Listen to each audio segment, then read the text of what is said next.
bersyukur, berdoa, berterima kasih. Terima kasih.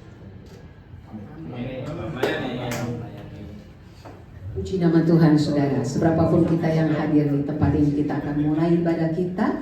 Kita siapkan hati kita.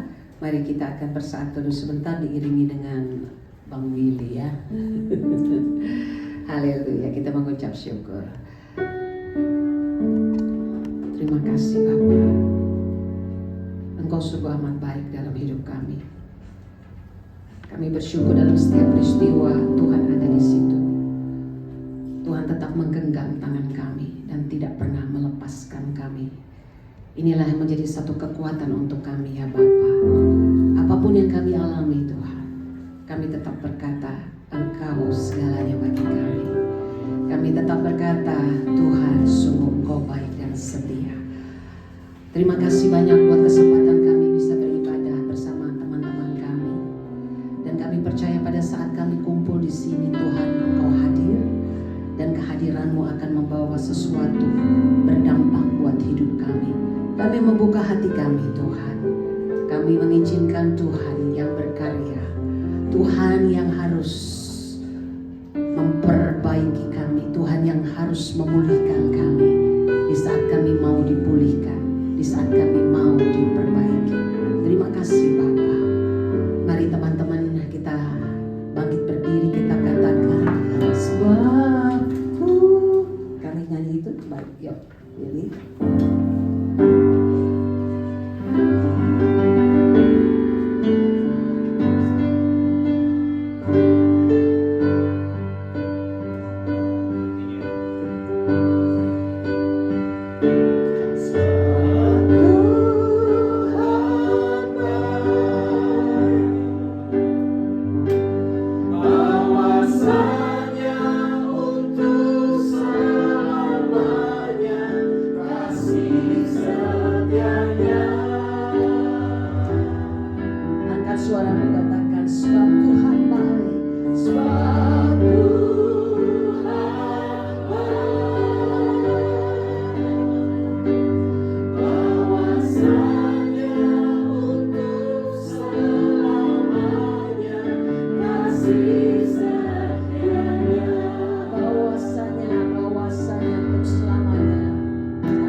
Amin ya, tapi benar-benar saudara mengalami dengan sungguh. Saudara saya nggak tahu Kak Saud, Bang Saud.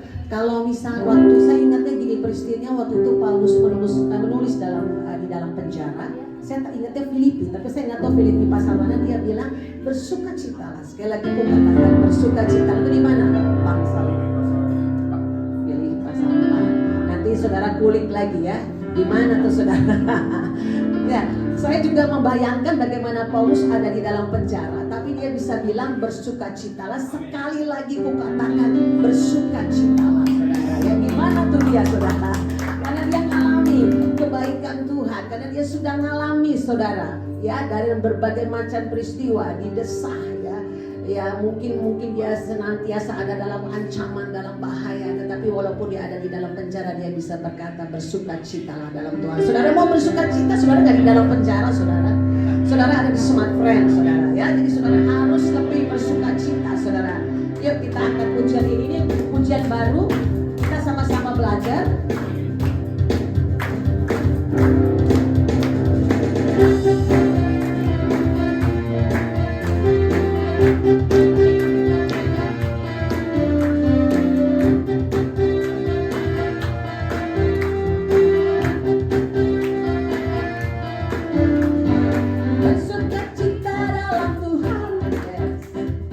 Bersukacita dalam Tuhan,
Baru pertama kali saudara ya, WL kalah sama jemaat. Udah mau masuk masih glory, glory. Tapi itulah saudara ya, sukacita itu kita nggak bisa berdoa karena sukacita itu datang dari dalam saudara, bukan datang dari luar. Sukacita itu kan ada damai sejahtera itu datang dari dalam, sehingga nggak bisa dibendung saudara. Tadi saya mau masuk bersukacita dalam Tuhan terus glory, glory, haleluya. Jadi saudara yang saat ini mungkin saudara terpenjara di dalam rasa cemas, terpenjara di dalam rasa takut, was-was. Gimana ya besok? Gimana ya besok? Gimana masa depan gue? Gimana keluarga gue? Gimana? Saudara itu terpenjara di dalam banyak pertanyaan. Dan tapi saudara, siang hari ini kita sama-sama diingatkan saudara, bahwa kita pun dimanapun kita ada, Tuhan tuh gak jauh dari kita. Kita gak bisa lari dari Dia saudara. Ya pada saat saudara ada di ruang kerja, bahkan saudara mungkin ada di toilet umum ya, bukan toilet umum, toilet rumah saudara. Itu Tuhan tuh tahu, Tuhan tuh ada. Jadi betapa baiknya Tuhan. Dan biarlah pujian ini bukan pujian yang sekedarnya, tapi inilah pengakuan saudara bahwa saudara tidak bisa menjauhi Tuhan. Dan firman Tuhan katakan kesesakan, penindasan, kelaparan, tidak ada yang dapat memisahkan kita dari kasih Allah. Amin saudara. Kita angkat pujian ini, saudara bebas untuk menyembah Dia. Amin.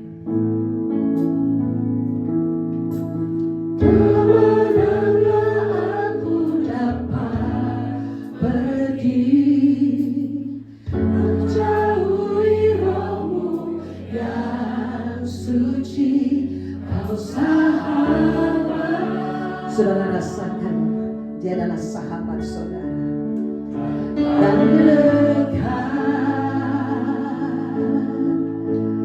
Amin.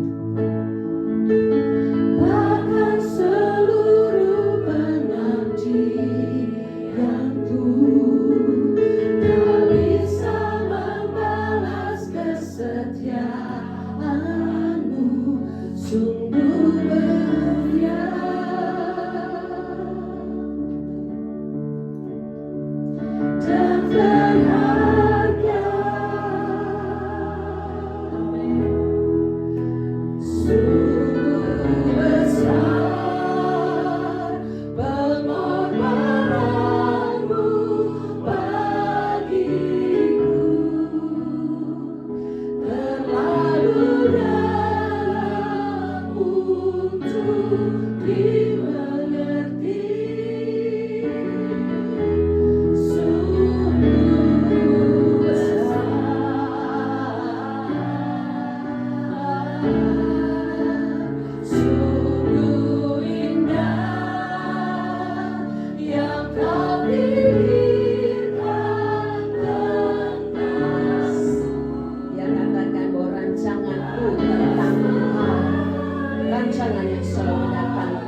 Engkau selalu memberikan semuanya sempurna pada saat Engkau ada di atas kayu salib. Karena dengan cara itulah Tuhan, kami mendapatkan keselamatan, kami mendapatkan kemenangan. Dan Kau berkata, kerjakanlah keselamatanmu dengan takut dan gentar. Oleh sebab itu Tuhan, pada siang hari ini setiap kami yang ada di tempat ini, kami sedang melakukannya ya Tuhan. Kami sedang berjalan Tuhan bersama dengan Engkau. Dan kami akan menyelesaikan sampai pada akhir hidup kami. Sampai dengan tarikan nafas kami yang terakhir Tuhan. Karena gak ada bisa lagi kami balas cinta-Mu. Tidak ada yang bisa kami balas kebaikan-Mu Tuhan. Hanya kesetiaan dan iman kami kepadamu Tuhan. Terima kasih. Sungguh besar pengorbananmu bagiku.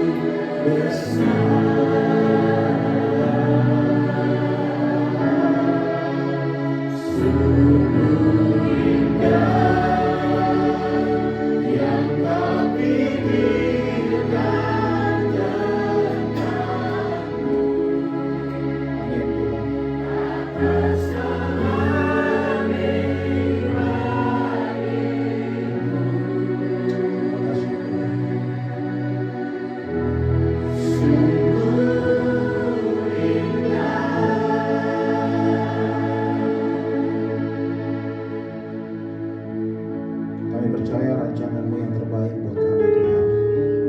Engkau gak pernah merancangkan kegagalan buat hidup kami. Engkau gak pernah Tuhan membuat kami celaka. Bahkan hal yang paling buruk yang kami alami di pemandangan kami, Tuhan bisa jadikan itu sebagai hal yang baik adanya. Untuk mendidik karakter kami, mendidik hidup kami, supaya kami dibawa kembali kepada Tuhan. Terima kasih buat semua kesempatan. Terima kasih buat segala peristiwa hidup yang kami alami. Terima kasih Bapak, kami bersyukur kepada Engkau. Kalau sebentar kami akan mendengarkan firman-Mu bersabda atas kami. Biarlah Roh Kudus memberikan iluminasi, pencerahan buat setiap kami. Biarlah kami boleh memiliki hati seorang murid, telinga seorang murid yang mau diajar. Kami mau berdiam dengan fokus kepada Tuhan, dengan cinta kepada Allah, sehingga kami betul-betul mengalami kuasa dari firman-Mu itu Tuhan. Engkau sembunyikan hamba Bapa belakang salib-Mu, biar Engkau yang semakin besar, nama Tuhan dipermuliakan. Kami bersyukur kepada Bapa dan kami siap mendengarkan firman-Mu. Demi nama Kristus Yesus kami sudah berdoa. Haleluya. Sama-sama katakan amin. Silakan duduk. Shalom. Oke, kita akan belajar. Temanya ini saya dikasih next. Ini jokes aja. Hidup tanpa tujuan itu seperti lagi kebelet tapi nggak nemu WC, gelisah. Saya dapat di Pinterest juga. Untuk sebuah tujuan, arah lebih penting daripada kecepatan. Nah ini, saya setuju. Kenapa? Karena kadang-kadang kalau kita terlalu fokus kepada cepat, akselerasi, kadang-kadang kita bisa celaka. Gitu. Karena kadang-kadang kita bisa lupa ada belokan, ada tikungan. Gambarannya seperti orang mengendarai. Nah next. Nah kita akan ambil siang firman Tuhan ini, siang hari ini firman Tuhan ini dari Kejadian pasal pertama ayat 26 sampai 28 berkaitan dengan tema part of His plan ya. Kita baca bersama-sama. 1, 2, 3. Berfirmanlah Allah, baiklah kita menjadikan manusia menurut gambar dan rupa kita, supaya mereka berkuasa atas ikan-ikan di laut dan burung-burung di udara, dan atas ternak dan atas seluruh bumi, dan atas segala binatang melata yang merayap di bumi. Maka Allah menciptakan manusia itu menurut gambarnya. Menurut gambar Allah diciptakannya dia, laki-laki dan perempuan diciptakannya mereka. Allah memberkati mereka, lalu Allah berfirman kepada mereka, beranak cuculah dan bertambah banyak, penuhilah bumi dan taklukkanlah itu, berkuasalah atas ikan-ikan di laut dan burung-burung di udara, dan atas segala binatang yang merayap di bumi. Kalau kita belajar bahasa Indonesia itu ada pikiran utama ya. Jadi dalam setiap paragraf atau kalimat itu ada pikiran ada kalimat utama, kalimat pelengkap. Nah, yang saya garis bawahi kuning itu adalah pemikiran utamanya. Dari sini kita akan belajar berkaitan dengan tema kita. Next. Ide pokoknya teman-teman, manusia, ya, ide pokoknya dari Kejadian 1 ayat 26 sampai 28, manusia laki-laki dan perempuan, Adam dan Eve, bukan Adam dan Stephen ya. Jadi Adam dan Eve. Saya nggak setuju kalau gender tuh kayak di Inggris tuh Facebooknya 13 atau apa, saya nggak setuju. Tapi kalau ada problem orientasi seksual saya setuju, karena apa? Itu berkaitan dengan dosa. Jadi bedakan antara gender dengan orientasi seksual. Ya teman-teman ya. Saya tidak setuju kalau gender itu ada di luar laki-laki dan perempuan. Tapi kalau ada orientasi seksual yang mengalami penyimpangan itu, saya masih bisa memaklumi karena memang dosa seperti itu. Gitu. Nah, itu pun ada bahasannya. Ya, saya pernah beberapa kali bergabung dan melayani komunitas itu. Jadi saya juga sangat mengasihi orang-orang seperti itu. Ya. Dan ada kesempatan buat orang-orang seperti itu, dan Allah nggak pernah membuang orang-orang seperti itu. Jadi kita jangan jadi yang fobia ya terhadap orang kayak gitu ya. Jadi kalau ada laki-laki misalkan punya teman di sini ada kecenderungan kayak gitu, kita langsung ketakutan. Dia juga punya standar gitu. Nggak semua laki-laki diambil sama dia gitu ya. Jadi dia punya standar juga, jangan belagu Anda ya. Yang perempuan juga jangan belagu. Jadi mereka punya standar juga. Bukan berarti mereka tuh melihat, wih laki-laki semua langsung disosor, enggak juga. Ya, jadi saya membela hak mereka juga dalam konteks itu ya. Tolong manusiakan mereka juga ya. Jadi manusia, laki-laki dan perempuan itu diciptakan sesuai gambar dan rupa Allah. Apa maksudnya? Jadi manusia itu dibuat menyerupai Allah, itu maksudnya. Menyerupai artinya dibuat mirip tapi nggak sama, kayak patung. Dulu waktu perang Amerika Irak Kuwait tahun 91 ya, tua banget ya. 91 ya, ketahuan umur saya ya. Jadi tahun 91 tuh kalau nggak salah 91 tuh Irak Kuwait perang, Amerika turut campur, makanya ada lagunya dulu Kosidahan. Irak Kuwait bertempur, Amerika turut campur. Nah, itu ada lagunya dulu Kosidahan. Nah, di Irak itu ternyata itu banyak banget patung Saddam Hussein. Jadi setiap beberapa titik-titik perbatasan daerah-daerah krusial yang dimana orang asing bisa lewat, itu patung Saddam Hussein dibangun. Tujuannya apa? Tujuannya itu untuk merepresentasikan bahwa tanah ini milik negara Irak, dan Saddam Hussein itu sebagai penguasa, sebagai presiden waktu itu. Tapi patungnya Saddam Hussein itu bukan Saddam Hussein, tapi wajahnya mirip Saddam Hussein. Dan setiap orang yang melihat patungnya Saddam Hussein pasti akan berpikir bahwa ini wilayah atau kepunyaan Saddam Hussein. Nah, kita kira-kira begitu tuh. Ya, maka saya bilang di sini Allah itu nggak kelihatan. Kita dibuat mirip itu artinya nggak sama dengan Allah, tapi mirip. Allah itu roh, nggak kelihatan. Sedangkan kita manusia, Adam, waktu mula diciptakan itu memiliki tubuh. Namun tubuhnya Adam sebelum jatuh dalam dosa itu mencerminkan hidup Allah sendiri, yaitu sempurna dan tidak tunduk kepada kematian. Jadi roh itu tuh kekal, nggak tunduk kepada kematian.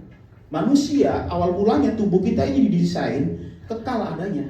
That's why kenapa waktu Yesus bangkit dari antara orang mati, ya kan, dia nggak langsung naik ke surga. 40 hari dia menampakkan dirinya, dan dia menampakkan dengan tubuh kebangkitan, tubuh kemuliaan kalau dalam Alkitab dibilang oleh Paulus. Artinya apa? Lewat apa yang dilakukan oleh Yesus, dia hendak mendemonstrasikan apa? Bahwa keselamatan yang kita akan terima itu dikembalikan kepada rancangan Allah ini. Jadi kalau kita keselamatan cuma berpikir kita terhindar dari api neraka masuk surga, ya apa bedanya kita dengan agama yang lain? Jangan jadi orang Kristen bodoh, dan jangan jadi orang Kristen nyaman. Karena orang nyaman biasanya itu nggak ngalami Tuhan. Orang Kristen kalau begitu-begitu aja nggak akan pernah bisa masuk dalam rencana Allah, dan nggak gini. Jadi orang Kristen belajar gelisah, mencurigai Tuhan itu nggak masalah. Yang masalah ninggalin Tuhan. Ada masalah datang dalam hidup kita, ada suatu hal yang negatif dalam hidup kita. Kita boleh mencurigai Tuhan seperti pemazmur, banyak mencurigai Tuhan, tapi jangan tinggalkan Tuhan. Karena proses waktu kita mencurigai Tuhan, itu kita menciptakan dialog dengan Tuhan, sampai pada akhirnya itu kita belajar, ternyata dalam proses itu kita diubah oleh Tuhan. Ngerti ya? Waktu kita berkata, Alkitab bilang kita harus mengampuni. Kok gue masih kesel ya ketemu orang ini ya? Akui di hadapan Tuhan, boleh belajar dialog. Jangan ignore, jangan pura-pura merasa, oh baik-baik aja. Jadi kita ketemu orangnya baik-baik aja, tapi di belakang, anjing, itu gak boleh gitu. Nggak di sini, di sana. Kalau di sini mau baik-baik semua. Apa yang tampil di wajah depan kelihatan itu sama semua. Setuju? Amin ya. Jadi dengan kata lain, manusia itu diciptakan menurut gambar dan rupa Allah. Itu merupakan cerminan Allah yang tidak terlihat. Jadi engkau dan saya itu adalah representatif Allah, yang kemudian dapat terlihat serta dirasakan bagi seluruh ciptaan yang diciptakan Allah mulai pada hari pertama. Jadi awal mulanya penciptaan itu, tujuan daripada Allah menjadikan manusia di hari terakhir adalah apa? Lewat manusia yang diciptakannya berbeda, karena ciptaan lain itu lewat firman. Dari nggak ada menjadi ada. Tapi manusia agak sedikit berbeda nih. Ada material, ada sesuatu yang disiapkan oleh Allah dulu, lalu kemudian dalam bahasa Ibrania itu digambarkan Allah seperti penjunan membentuk manusia, menjadikan manusia serupa dan segambar. Ada proses seperti seorang pematung. Jadi not by word, bukan hanya sekedar ngomong. Nah, kenapa? Karena Allah ingin supaya alam semesta ini bisa merasakan kehadiran Allah. Allah yang tidak terlihat, yaitu roh, bisa dirasakan oleh alam semesta yang bersifat material, yang bersifat fisik. Eksistensi Allah itu bisa terlihat, bisa dirasakan oleh seluruh ciptaan lewat manusia. Makanya kita dikatakan wakil Allah, representatif Allah. Jadi jangan pernah rendahkan diri. Makanya saya sangat menentang kalau dibilang, kita kan bukan malaikat. Malaikat itu di bawah kakimu. Engkau lebih mulia dari malaikat. Jadi kalau misalnya ada yang bilang, kita nggak seperti malaikat, merendahkan diri. Itu sama seperti merendahkan pengorbanan Kristus buat kita. Malaikat jatuh nggak ada pengorbanan loh, nggak ada penebusan. Tapi kita jatuh ada penebusan. Artinya di hadapan Allah kita ini jauh. Ada something yang spesial dalam diri kita. Kenapa? Ini kita tuh cerminan Allah yang nggak lihat, supaya melalui kita nanti material atau alam semesta ini, manusia semua selalu itu bisa mengenal, apa binatang semua itu bisa melihat Allah yang tidak kelihatan melalui diri kita. Next.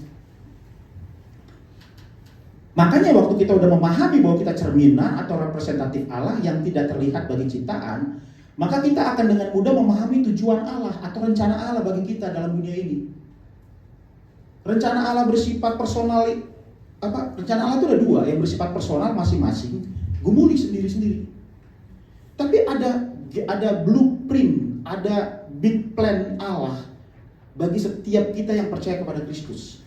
Ada satu irisan yang menyatukan kita semua nih sebagai orang-orang percaya.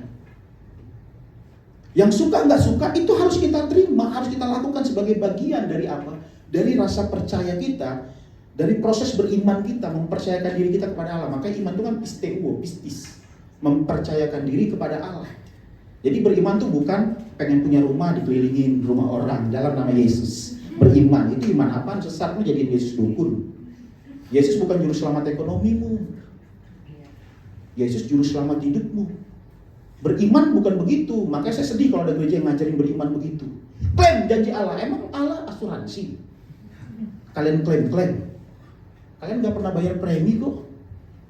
Lalu ngeklaim Allah. Kita sedang mempertontonkan tuh kekristenan yang kurang ajar seperti itu kepada Allah. Dan banyak sekarang kesesatan seperti itu terjadi. Sorry itu saya harus ngomong itu.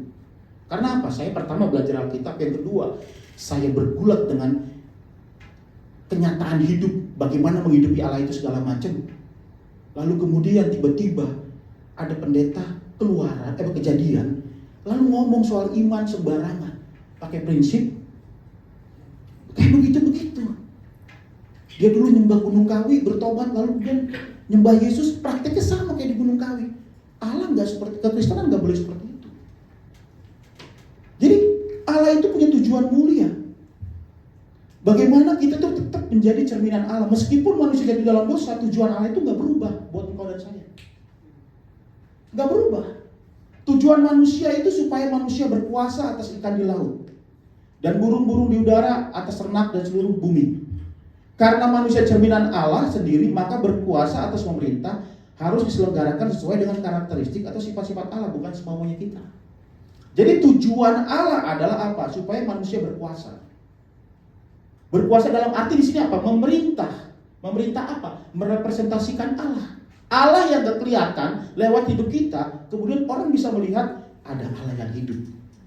Itulah mengapa bangsa Israel dipilih oleh Allah lewat Abraham, bukan karena Abraham lebih benar dari manusia lain pada waktu itu, enggak. Itu bicara soal kasih karunia Allah, itu bicara soal hak prerogatif Allah.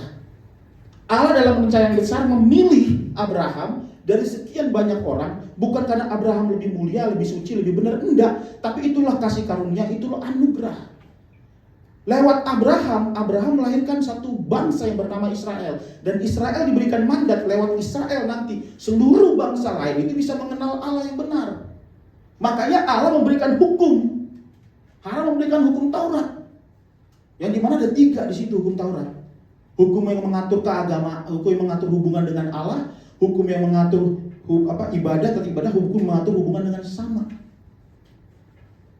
Lewat hukum Taurat itu, lewat apa yang diberikan oleh Allah dalam hukum-hukumnya itu, Israel itu menjadi berbeda dengan bangsa lain, sehingga lewat Israel, bangsa lain bisa melihat ada Allah yang hidup. Tapi Israel gagal di situ. Tapi apakah rencana Allah gagal? Enggak. Allah kemudian menjadikan Yesus lewat Israel, justru Allah mengirimkan juru selamat Yesus, dan kita sekarang dicangkokkan menjadi Israel rohani. Kita nggak punya kebenaran apa-apa, tapi kemudian kita dipilih oleh anugerah Allah. Terserah mau engkau lahir karena orang Batak, Kristen, waktu bayi kau dikasih Alkitab di samping tempat tidur di kepalamu, nggak peduli. Tapi intinya ketika engkau mengakui Yesus sebagai Tuhan dan Juru Selamat, itu murni karena anugerah Allah, bukan karena perbuatan kita. Dan Allah punya tujuan supaya engkau berkuasa. Jangan pahami kuasa ini dengan egonya kita.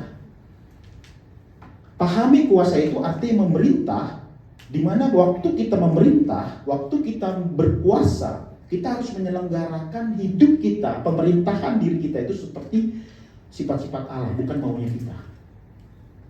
Kalau ini terjadi nih, waduh, ini luar biasa.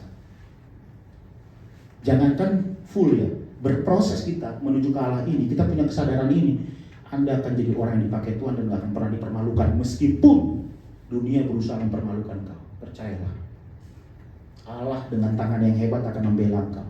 Dia akan mempromosikan kau, karena apa? Gak mungkin terang ditaruh di bawah gantang, gak mungkin. Dan ingat, berkuasa ini bukan bicara soal kejabatan di dalam dunia. Berkuasa di sini bicara soal efektivitas, bicara soal fungsional. Bagaimana dirimu itu bisa berfungsi dengan maksimal, menyelenggarakan pemerintahan Allah lewat hidupmu bagi orang-orang di sekitar. Next. Jadi tujuan atau rencana Allah bagi kita nggak berubah meskipun dunia telah jatuh dalam dosa.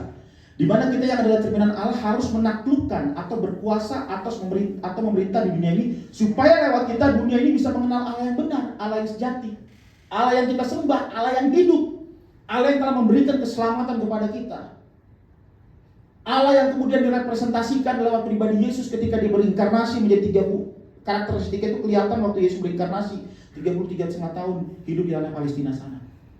Bagaimana Yesus hidup selama di muka bumi ini, itulah gambaran manusia yang diinginkan oleh Allah, yang diinginkan di antara kita semua sini. Gak ada yang boleh menghindar, kita harus mengarah ke sini. Nah, lalu bagaimana metodenya supaya tujuan Allah ini bisa terjadi dalam hidup kita? Masih dalam kalimat berdasarkan kejadian ini kita akan lihat ada kalimat beranak cucu dan bertambah banyak penyulai bumi dan taklukkan itu. Dari frasa tersebut ada 2 metode. Pertama, beranak cucu, yang tidak harus melulu diartikan menikah.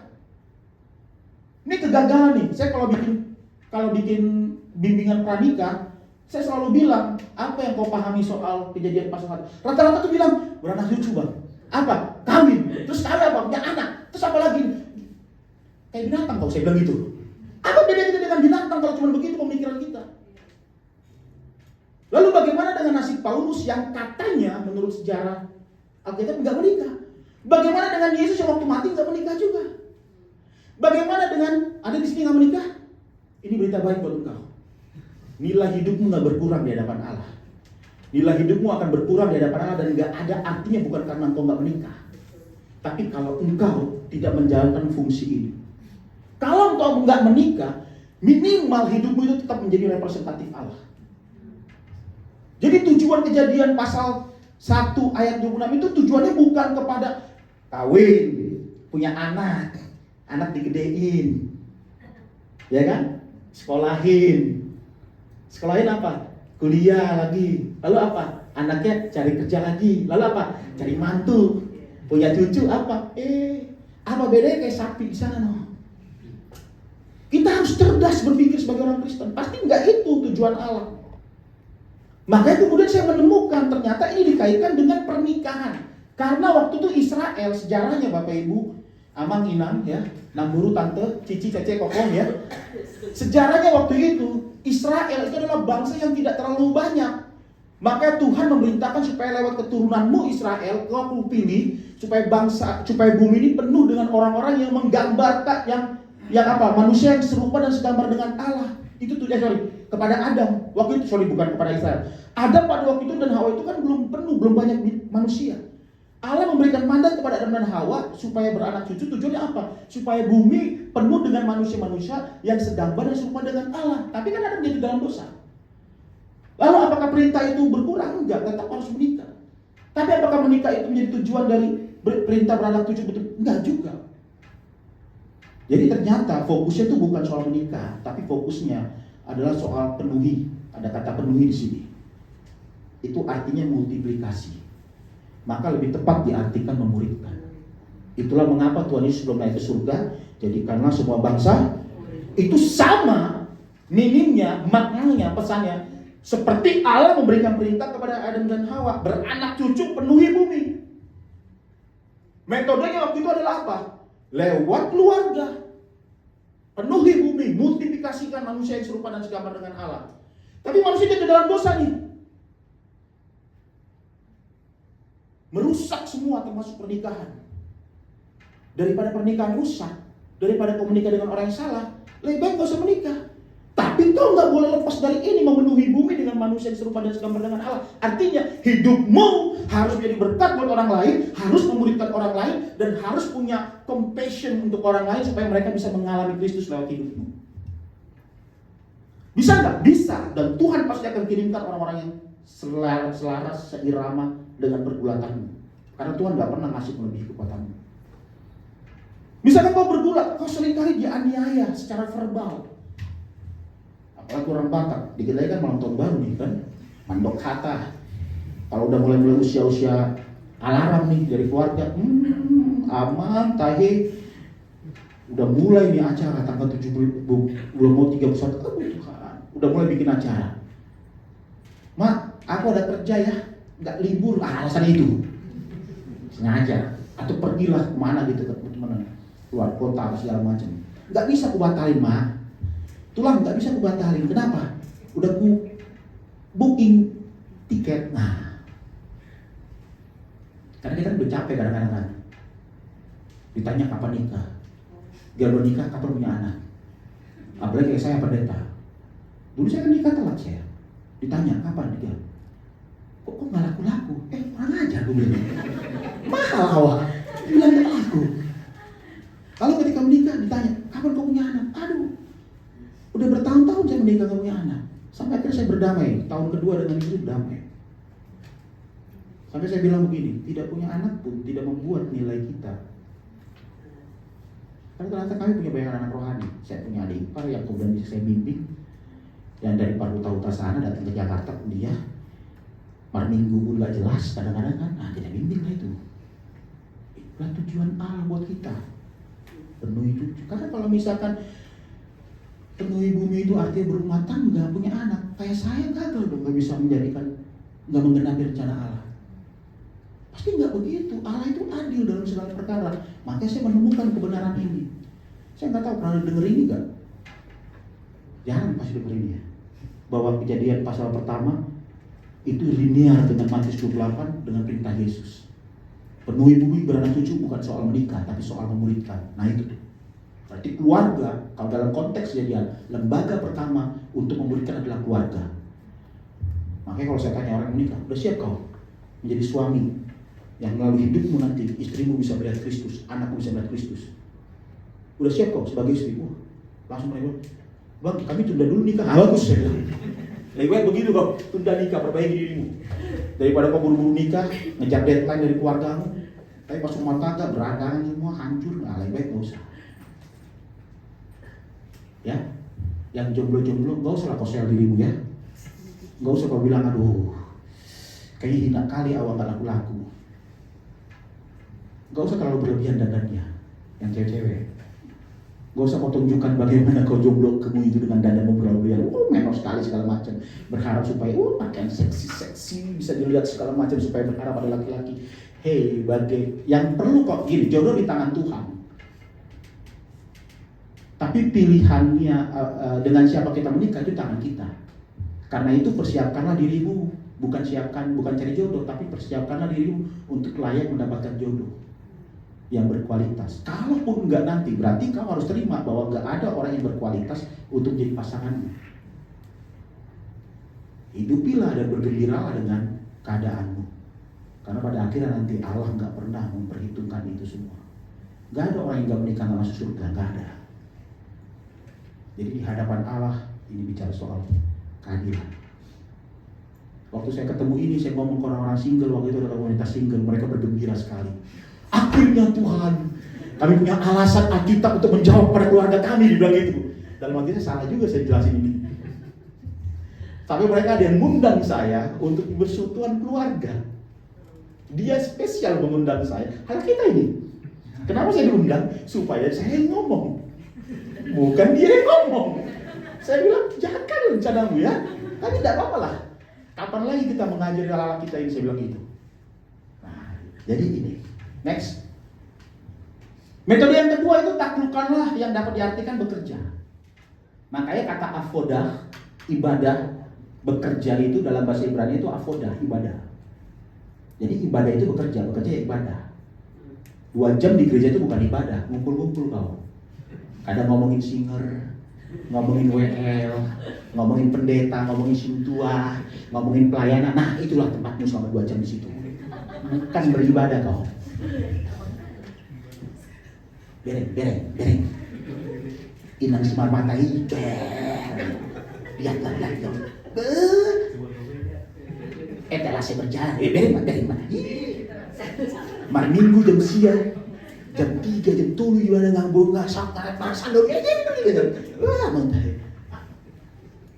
Lihat tuh semuanya beremas, dia pakai emas. Tusuk konde emas, bereng, inang semar. Tusuk konde emas, sampai gigi pun emas tuh lihat tuh. Jadi 2 jam itu bukan ibadah loh. Tempat kau ngumpul bareng-bareng ketemu dengan keluarga seiman dan tempat kau bergosip di situ. Aku saja lah. Pasti ada kan kau ngomongin kalau 2 jam itu di gereja kan, betul kan? Nggak mungkin enggak. Ada aja di mata kita. Kita ini kan orang yang paling pintar melihat kekurangan, setuju? Selalu kita melihat gereja itu pasti nggak sempurna. Ada yang kurangnya. Nah, gereja itu jadi nggak sempurna karena ada kita. Coba kalau nggak ada kita, sempurna itu gereja. Pergi itu si biang kerok gitu kan. Nah, sempurna gereja itu tengah-tengah aja. Nah, jadi metode yang kedua adalah dengan bekerja. Tadi yang pertama memuridkan. Bisa 2 hal memuridkan. Pertama menikah, punya anak, keturunan, oke. Lalu yang nggak menikah kau harus jadi berkat. Engkau mulai belajar mentori 1 orang, 2 orang, nggak ada masalah. Bukan soal kuantiti, tapi soal kualitas. 1 orang pun kau mentori, kau muridkan, lalu dia mengalami Tuhan, bertumbuh bersama dengan kau, tumbuh bersama dengan engkau, menjadi pribadi yang semakin mendekat kepada Kristus dan mengalami Kristus itu jauh lebih penting daripada kau khotbah kayak saya begini. Saya ini bukan orang yang senang khotbah sebenarnya. Saya ini one to one lebih senang ngobrol, nemenin orang yang harus kita ngobrol. Kadang-kadang saya bisa korbankan waktu sampai pagi demi dengerin orang itu dan mulai mengkonseling orang itu dan mulai akhirnya ngalami perubahan. Saya jauh lebih senang itu. Tapi kalau diundang sama Laya Heri, ya udah, Laya Damai dia datang sama saya. Semoga jangan bosan namanya. Jadi tujuan metode yang kedua adalah bekerja. Akibat kejatuhan manusia, bekerja menjadi sesuatu yang begitu sulit. Kejadian 3:17 bilang apa? Susah payah itu digunakan untuk menjelaskan apa? Tantangan, kesulitan, kelelahan dan perjuangan. Bekerja itu sendiri masih baik adanya, tetapi manusia harus memahami kalau bekerja akan dilakukan dengan berpeluh. Itu realitas akibat dosa. Dengar ya, engkau bekerja di sini adalah ibadah. Tapi bersamaan dengan itu, engkau lakukan seperti itu Tuhan, kau juga harus sadar bahwa bekerja itu enggak semuanya enak. Karena apa? Karena kita sudah jatuh ke dalam dosa. Semua dunia ini sudah jatuh dalam dosa. Hasilnya enggak akan selalu positif. Kerja keras dan usaha kita kadang-kadang nggak akan selalu dihargai seperti harapan atau keinginan si pekerja. Amin? Tolong yang kencang, amin? Nah itu. Saya panggil ke wajah-wajahnya, wajah-wajah menyiratkan tekanan. Saya juga orang kerja, Bapak Ibu, teman-teman ya. Tadi saya kerja di broadcast, tapi sekarang saya ambil waktu untuk freelance karena dari Sinuda meminta saya untuk bantu full time. Akhirnya saya freelance juga. Sampai sekarang tetap saya kerjakan editan beberapa orang untuk web series, untuk apa segala macam di daerah Jagakarsa, kadang daerah Cipinang. Saya tetap bekerja. Saya ngerti yang namanya deadline, saya ngerti yang namanya tekanan. Saya pernah kerja setelah saya pendeta di anjing-anjingin, saya berapa kali saksi. Gak masalah. Karena apa? Waktu dia ngomong anjing, saya bukan anjing. Kenapa saya mesti tersinggung? Gitu aja saya ngomong santai. Kadang-kadang bos itu kan cuma butuh didengerin. Gak perlu kau lawan. Karawan kelar hidupmu. Kau digaji memang salah satunya adalah tujuan apa? Untuk dimaki-maki, ya dengar yang online. Salah satu bagian dari gajimu adalah kau dimaki-maki oleh bos. Terima itu. Itu resiko karena apa? Dunia berjatuh dalam dosa. Jadi jangan ngeluh. Gak usah, santai aja. Bos, gimana? Kamu udah datang? Diusahakan bos. Usahakan terus kepala, dari kepala. Iya bos, maaf gitu. Udah. Senyumin aja. Nanti bos tuh pasti ngeliat. Sejauh yang saya pahami, bos itu akan melihat. Bukan soal kerjaan kadang-kadang, personal pribadimu. Ini anak ya, udah maki-maki, udah apa kok bisa ini ya? Tiba-tiba nanti kau ketemu tuh elemen surprise, di mana kamu tiba-tiba diangkat, dipilih. Kamu deh, loh kenapa? Iya, kamu udah bisa saya maki-maki. Saya butuh kamu di tim ini sebagai project manajernya. Karena kalau ada apa-apa, kamu udah biasa saya maki-maki gitu. Dan kamu santai aja, nah saya butuh tuh. Saya karena stres juga kan, bos itu kan stres juga. Bos yang paling tinggi juga stres. Yang gak ada bosnya itu. Bos yang paling tinggi gak ada bos yang menurut kalian, ada bos yang apa? Kalian. Karena harus kasih gaji kalian. Kalau nggak dipenjara tuh orang. Kan peraturan pemerintah gitu. Jadi jangan mau pikir bos yang paling atas yang katu bilang, oh paling enak tuh, gak ada bosnya tuh, udah pegang segala macam. Owner lah kita bilang gitu. Ini aku punya bos kalian. Tiap bulan kalian tuh bikin pusing kepala mereka. Berapa gaji nih? Bisa kali kurang ini? Emang kalian pikir waktu mereka kurang itu senang? Enggak. Tanya sama mereka nuraninya. Enggak mungkin. Percaya sama saya. Sejahat-jahatnya kalau menurut kalian itu jahat atau apa segala macam, enggak. Mereka pasti nggak suka. Mereka tuh senang menjadi sesuatu something buat orang banyak. Jadi bekerja adalah metode yang kedua supaya tujuan Allah tergenapi. Kita menjadi orang yang bisa mengalami Tuhan atau bisa mencerminkan Tuhan bagi sesama, jadi berkat. Next. Fakta bahwa terkadang kerja keras dan usaha kita tidak akan selalu dihargai seperti harapan atau keinginan kita bukan membuat kita berhenti bekerja. Gen Z. Susah. Ngeluh dikit, kenapa? Enggak work life balance, kepalamu itu work life balance. Work life balance, enggak ada yang balance. Timbanganmu aja enggak balance kok. Percayalah, kantongmu sama dengan gaya hidupmu juga enggak balance kok. Enggak ada yang balance dalam dunia ini. Kenapa? Itu tandanya bahwa Alkitab benar, udah ada dosa yang menguasai, enggak ada yang seimbang dalam dunia ini. Makanya kalau kita mendapati bahwa kita kadang-kadang ngerasa kayak nggak nyaman tempat kerja, bersyukur. Kenapa? Sebab apa yang Alkitab katakan benar ada. Nah itu. Seperti lagu itu. Itu lagu siapa tuh? Jadi Bapak Ibu teman-teman semua, kalau misalkan kita mengalami ketidaknyamanan, ketidakenakan dalam pekerjaan kita, bersyukur. Kenapa? Karena apa yang dikatakan oleh Alkitab benar. Itu penghiburan kita. Katakan amin. Jadi kalau mulai ngeluh, boleh ngeluh sama teman segala macam. Tapi kalau kamu yang dikeluhkan sama teman, jadi tempat keluhan teman, bilang sama teman, sis, sabar ya. Kamu harus bersyukur. Kenapa? Alkitab bilang udah begitu. Bekerja nggak ada yang enak. Setuju ya? Lalu bagaimana kita bisa menyelesaikan tujuan Allah melalui hidup kita? Sama, bisa mengenal Allah supaya dalam situasi dunia kerja yang tidak ideal. Jadi sebelum menjawab ini, kita harus lihat nih 3 kata ini. Kasih, tujuan, dan makna. Ini 3 hal yang paling penting dalam hidup manusia. Next. Sebelumnya kita belajar tujuan Allah bagi setiap kita adalah menjadi cermin atau representatif Allah bagi sesama dalam dunia yang berdosa ini. Supaya mereka mengenal Allah yang benar. Karena itu kita harus memaknai kalau kita adalah seorang misionaris kerajaan Allah. Nah ini, tujuannya apa? Kita harus sadar, waktu kita bekerja, kita ini harus menjadi cerminan Allah. Kita harus menjadi saksi Allah bagi sesama, bagi sekitar kita, bagi lingkungan kerja kita. Dan itu gak boleh jadi beban, itu harus jadi calling. Kadang-kadang pelayanan kan selalu bilang ini, saya terbeban. Saya bilang, keong kau terbeban, gak usah ikut kau. Terbeban mau. Saya butuh yang terpanggil. Karena buat saya kalau terbeban itu jadi berat. Biasanya suka bikin risuh ke pelayanan itu. Irama pelayanan jadi terganggu gara-gara orang yang terbeban itu. Kenapa? Karena dia bawa beban. Tapi kalau terpanggil, dan panggil. Kita harus terpanggil, kita harus ingat tujuan Allah itu buat kita gitu. Lalu yang kedua, makna. Bagaimana kita memaknai hidup kita supaya tujuan Allah ini bisa tergenapi? Maka kita harus ngerti bahwa kita adalah misionaris kerajaan Allah. Jadi misionaris itu bukan ke daerah-daerah pedalaman doang sana, enggak. Di mana engkau berdiri, di mana kakimu ada, di mana engkau tinggal, di mana engkau dipercayakan Tuhan dalam suatu tempat, maka engkau menjadi misionaris. Makanya kata Martin Luther bukan soal penyapu jalanan, tapi bagaimana engkau menjadi penyapu jalanan yang kemudian engkau mempermuliakan Allah dan Allah bisa dilihat oleh orang lain. Itu kata Martin Luther. Jadi bukan soal jabatan, bukan soal posisi, tapi soal kualitas hati, bagaimana engkau memaknai hidup karena digerakkan oleh tujuan. Engkau adalah apa? Serupa dan segambar dengan Allah. Lalu yang terakhir, nah ini untuk bertahan dalam pelayanan misi Allah sebagai misionaris di tempat kerja yang gak nyaman, maka kita harus mengalami kasih Allah dan memiliki kasih Allah bagi sama. Maka bekerja di tempat yang tidak ideal tidak membuat kita mundur kecuali atas komando Allah. Amin. Itu.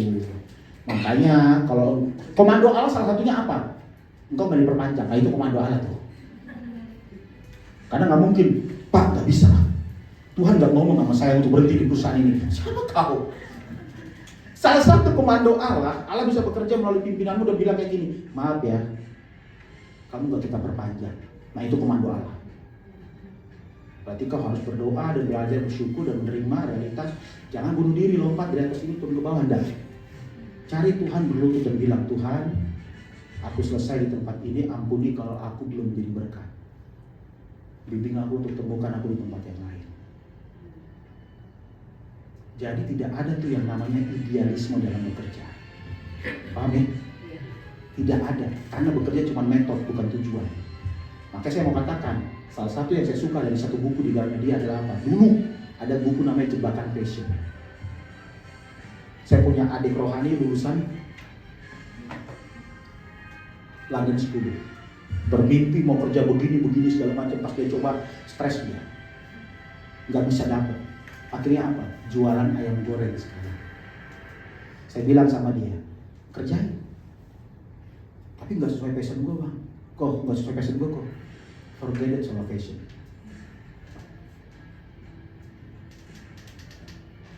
Karena passion itu biasanya self-center. Bisa nggak passion kita gunakan untuk melayani Allah? Bisa. Tapi temukan dulu tujuan Allah dan makna hidup. Baru kau akan bisa bergerak bersama Allah itu. Tapi kalau enggak, dan situasi enggak mendukung passionmu, dua hal ini enggak mungkin kau gagalkan. Tetap berjalan bersama dengan Tuhan. Amin. Kita berdoa.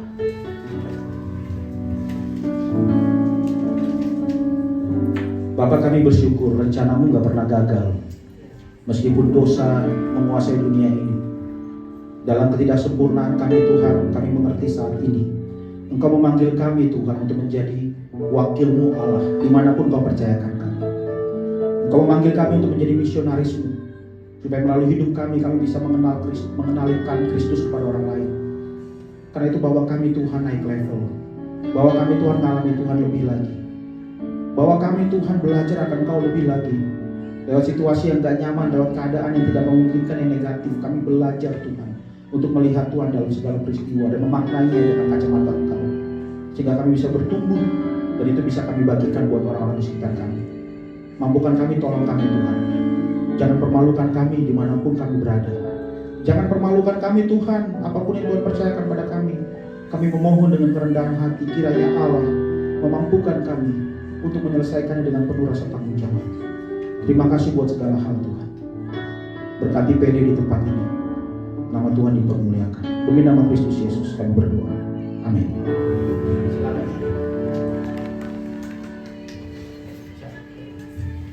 Teman-teman, sebelum kita kembali lagi ke pekerjaan, mari kita bersatu dalam doa.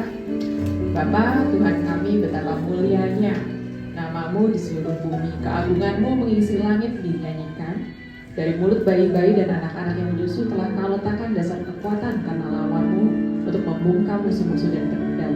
Jika kami melihat langit-Mu, buatan jari-jari-Mu, bulan dan bintang yang Kau tempatkan, apakah kami Bapa sehingga Engkau mengingat kami? Apakah kami anak manusia sehingga Engkau mengindahkan kami? Namun Engkau Bapa telah membuat kami hampir sama seperti Allah dan memahkotai kami dengan kemuliaan dan hormat. Engkau membuat kami berkuasa atas buatan tangan-Mu. Segala-galanya telah Kau letakkan di bawah kaki kami, kambing, domba, dan lembu sapi sekalian, juga binatang-binatang di padang, burung-burung di udara, dan ikan-ikan di laut, dan apa yang melintasi arus lautan. Ya Tuhan, Tuhan kami, betapa mulianya nama-Mu di seluruh bumi. Terima kasih Bapa untuk firman yang Kau nyatakan kepada kami hari ini. Kami diingatkan kembali apa yang kami harus lakukan di bumi ini Bapa. Terima kasih karena Kau sudah mengirimkan anak-Mu Tuhan Yesus yang sudah menyelamatkan kami dari segala dosa Bapa. Sudah mati di kayu salib dan menyatakan sudah selesai segala dosa kami, segala penyakit, segala keresahan Bapa, semua sudah diselesaikan di kayu salib. Dan kami menerima apa yang sudah diberikan kepada Bapa oleh Tuhan Yesus. Kami menerima Roh Kudus yang ada di atas kami.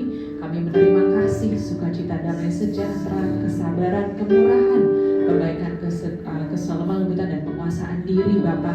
Kami terima hikmat, kami terima knowledge juga dan pengertian Bapa di dalam hidup kami. Kami tahu Bapa, semua yang kami miliki itu milik-Mu dan datang daripada Engkau. Kami tidak takut bahaya Bapa karena Engkau berserta dengan kami. Di dalam setiap langkah kami, di dalam kehidupan pribadi kami dan di dalam pekerjaan kami tahu kami berserta dengan Engkau Bapa. Engkau yang memimpin jalan kami dan ajarkan kami untuk selalu mengingat dan menjalankan firman-Mu yang menjadi pelita bagi kami dan terang bagi jalan kami Bapa. Terima kasih Bapa karena di dalam setiap hari Jumat dan hari Kamis juga kami diingatkan kembali bahwa kami memiliki komunitas yang mengasihi Engkau Bapa, di mana setiap dari orang yang ada di ruangan ini memiliki relasi pribadi dengan Engkau yang setiap hari memanjatkan doanya dan pujiannya kepada Engkau. Dan kami percaya Bapa di mana 2, 3 orang berkumpul di situ Engkau akan hadir. Kami percaya hadirat-Mu selalu turun di atas smartphone Bapa. Kami tahu malaikat-malaikat-Mu menjaga kami dimanapun kami berada. Keluarga kami, keuangan kami, anak-anak kami, Bapa, kesehatan kami, semuanya Engkau jaga. Dan kami terima juga Bapa kasih karunia dan daripada Engkau, minyak urapan yang Engkau pour kepada kami Bapa, dialirkan dari atas kepala kami sampai bawah kaki kami. Kami tidak akan jatuh Bapa karena Engkau yang akan terus menjaga kami. Bapa, kami juga berdoa buat acara-acara yang akan kami selenggarakan di Desember ini. Kami percaya Bapa untuk acara Natal First Month Friend 2024, Engkau yang akan memberkati dan akan memimpin Bapa. Engkaulah yang akan menjadi kepalanya. Engkaulah yang akan membukakan hati orang-orang untuk melayani Bapa, sehingga mereka terpanggil untuk melayani Engkau, melihat kemuliaan-Mu dinyatakan di Smart Friend di Desember ini. Dan kami juga berdoa Bapa untuk bakti sosial yang akan kami jalankan. Engkau yang akan berikan kepada kami uang yang berlipat kali ganda Bapa untuk memberkati orang lain, bukan untuk kemuliaannya kami, tapi untuk kemuliaan nama-Mu. Biarkan kami menjadi pelayan-pelayan dimanapun Engkau mau kami berada Bapa, karena tangan-Mu lah yang menggerakkan kami. Kami siap Bapa untuk melihat, kami siap untuk mendengar, kami siap untuk memperkatakan, kami siap dan untuk menjalankan dengan tangan dan kaki kami, memikirkan segala yang baik Bapa, dan juga dengan hati yang lemah lembut melayani orang-orang di sekitar kami. Karena kami tahu kami dipanggil untuk menjadi pelayan-pelayan Engkau. Dan biarkan Engkau selalu menggunakan kami menjadi garam dan terang Bapa dimanapun kami berada. Dan setiap pemimpin yang berinteraksi dengan kami di dalam pekerjaan, di dalam kenegaraan kami pun akan melihat keagungan nama-Mu di dalam hidup kami. Terima kasih Bapa, kami serahkan hari ini ke dalam tangan-Mu. Kami serahkan pekerjaan kami ke dalam tangan-Mu. Kami serahkan aktivitas kami secara di akhir pekan ini ke dalam tangan-Mu. Perlindungan sempurna ada di atas kami. Kami percaya bahwa kami akan memulai minggu depan dengan penuh dengan kemenangan karena Engkau beserta dengan kami. Terima kasih Bapa, di dalam nama-Mu kami berdoa dan bersyukur. Amin.